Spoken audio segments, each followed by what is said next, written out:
माननीय अध्यक्ष महोदय, आपल्याला कल्पना आहे की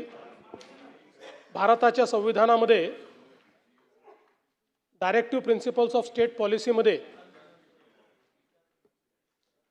प्रत्येक राज्याने युनिफॉर्म सिव्हिल कोड तयार करावा अशा प्रकारचे डायरेक्टिव्ह भारताच्या संविधानाने दिलेले आहेत आणि त्यानुसार 2026च्या अर्थसंकल्पीय अधिवेशनात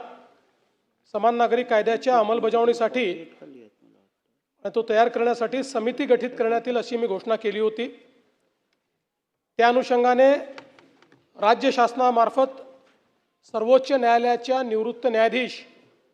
न्यायमूर्ती श्रीमती रंजना देसाई यांच्या अध्यक्षतेखाली 7 जणांची समिती गठीत करण्यात येत आहे। समितीची रचना खालीलप्रमाणे आहे। न्यायमूर्ती रंजना देसाई, माजी न्यायाधीश माननीय सर्वोच्च न्यायालय, न्यायमूर्ती RC चव्हाण, माजी न्यायाधीश माननीय उच्च न्यायालय मुंबई, न्यायमूर्ती SG मेहरे, माजी न्यायाधीश माननीय उच्च न्यायालय मुंबई, श्री DK जैन, माजी मुख्य सचिव महाराष्ट्र राज्य,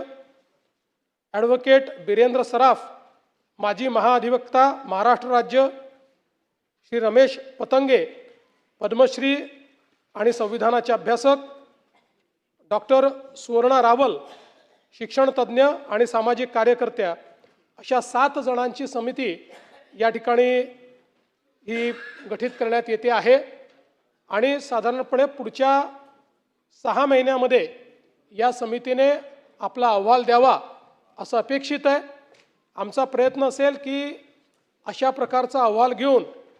आपलं जे नागपूरचं अधिवेशन आहे, शीतकालीन अधिवेशन, या अधिवेशनामध्ये हा कायदा या ठिकाणी दोन्ही सभागृहापुढे आणावा अशा प्रकारचा प्रयत्न आम्ही करणार आहोत।